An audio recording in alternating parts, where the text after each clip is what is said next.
For this GTA Online video, I'll be going through the Hangar business and just showing you guys some really nice tips that could potentially help you and save you a ton of time, whilst also making you millions and millions of dollars. Now, of course, the Hangar business will have that double money and RP bonus, and for those of you guys who have a GTA Plus membership, you can get a massive 4 times money and RP bonus, making you a ridiculous amount of cash. So yeah guys, without wasting any more time, let's jump into this video. So to get things started, we need to talk about which hangar is potentially the best. In my experience of using these different hangar locations, I have really started to like the LSIA hangars, and there is really one reason for this, and it essentially comes down to using the Oppressor Mark II. If you guys have the hangar in the military base, when you call in your Oppressor Mark II, it will spawn in a really unsuitable location, kind of cutting into the time it takes you guys to source crates, whereas the LSIA hangars seem to have a really nice spawn point right outside your hangar, making the source missions just a little bit faster, in turn saving you time. Now obviously the military base hangar does have some advantages. I think the overall location of this hangar is actually really nice, and of course because it is inside the military base, you will get no stars or wanted level, along with being able to steal any of the jets there. Then again, if you guys already have the military base hangar, I would not just trade this in, but of course in terms of money, the LSIA hangars are much cheaper, and if you do not have many businesses to make even more money, I would recommend the cheapest possible hangar. Now that I have cleared this up, we need to talk about the sourcing missions and all of the different cargo types. So once you sit down at the hangar's computer, press the source button, you will see there is a ton of cargo options, and there is a really nice couple of methods that you guys can do. If you guys do not really care about sourcing crates and just want to source any one of them, I would definitely select the narcotics and just focus on them solely. And the reason for this is because the narcotics, chemicals, or medical supplies will net you guys a 35% bonus for 25 crates, and then a ridiculous 70% bonus for 50 crates or full stock. So you could potentially just focus on one of these ones first, completely fill them. However, you will actually be losing a ton of time, and it comes down to the cooldown on the crates. So once you guys source a crate, you will have a very brief period of cooldown, roughly about 4 minutes long, before you can source the same cargo type. Luckily, there is a method where you guys can skip this cooldown. However, this really comes down to your console or PC and how fast the loading times are. If you guys have an SSD, for example, this might be something that you want to do. So once you deliver a crate, you want to close your GTA application the moment your character is walking inside the hangar. Once you load back up, you can then source the exact same cargo type without any cooldown. I did this not too long ago on my Xbox account, and it did work pretty nicely. However, it still takes a ton of time. You are maybe saving a minute. So instead, the best method to use, at least in my opinion, is to source 2 crates or 2 different cargo types together. And the 2 that I would recommend to you guys would be the medical supplies and the tobacco and alcohol. The overall best method to do this would be to take advantage of the 35% bonus for 25 crates of medical supplies, and either 15 or 25 crates again for the tobacco and alcohol, because these ones will also get a 5% bonus on 5 crates, and it does look like these things stack. So with every 5 crates that you guys source of tobacco and alcohol or counterfeit goods, you will be getting that 5% bonus, which honestly does add up. There is of course the other bonus for animal materials, arts and antiques, or jewelry and gemstones, so it might be worth doing this one as well. It really comes down to what you guys want to do and how much you guys want to grind this business. I decided to use the tobacco and alcohol and medical supplies. I just found it a lot easier, and you do not even have to get full stock if you don't want to. With these sourcing missions, you also want to make sure that you always source on land. This was one of the recent changes made by Rockstar, and it will just make the hangar business so much easier. I still remember when this was not a thing, and honestly I did not touch the hangar business because of this. The air sourcing and selling missions were just horrible. Maybe some of you guys like them, but I genuinely did not touch the business. I just found it took too long, and I felt like you always needed an extra person. In this sourcing mission, you will see that I have to go to La Mesa, destroy this generator and steal the cargo, and it is really that straightforward. We are now done with that sourcing mission. We can now run back over to the computer. We have that cooldown for medical supplies, so now I just switch to the tobacco and alcohol. This was quite funny because I got the exact same sourcing mission, so this one took not long whatsoever. Really straightforward again, just in a different location. And yeah, from this point on, you really just rinse and repeat this whole process. Before I show you guys the amount of stock that I get, just for having 1 crate of each of these things, I can sell this for $120,000, and this only took me about 10 minutes. This of course depends on the sourcing missions. So let's say for example you guys get a source mission which is all the way across the map, like this one right here where I had to go over to Palito Bay. Trust me, I am not going to do this. It'll just be a waste of my time. So instead what you can do is just switch your GTA Online session, and you can start the exact same cargo source mission, potentially getting a different location. This works really well if you you guys have the sleeping quarters inside your hangar. And I think this is a useful enough feature, so I would potentially just buy the sleeping quarters as well. Anything that really saves time, like this trick, is essential in my opinion. At this point in the video, it is also worth mentioning another sort of mini bonus, and it will be to the person inside your hangar called Rooster McCraw. You can find him in the cargo storage space. This guy is essentially just the hangar's version of Lupe. So when you walk over to him and press right on the D-pad, you can source crates for $25,000.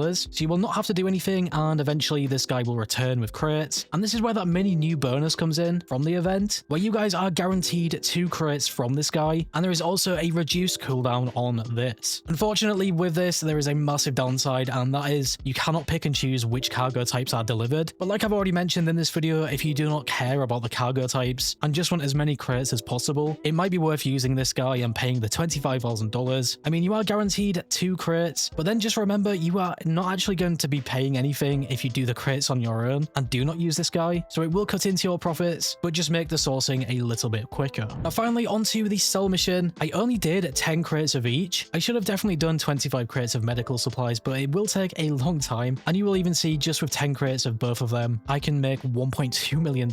We also get that 10% bonus for the 5 crates on the tobacco and alcohol. So yeah, in terms of efficiency, I think doing 10 crates or even 15 at a push will just be really nice. Even sourcing just more, if you guys have the time for it, will just be a great idea. For the sell mission, you of course want to select on land, and these sell missions are super straightforward. Some of the easiest in GTA Online in my opinion, especially compared to the MC businesses with the post-op vans and the annoying garbage trucks. So in this one, I had to just collect this trailer. I decided to use the Phantom Wedge. It just made things so easy, pushing every vehicle out of the way. And after about 5 minutes of this, just driving to the drop-off, I then had to leave the area, and you will see I made the $1.2 million.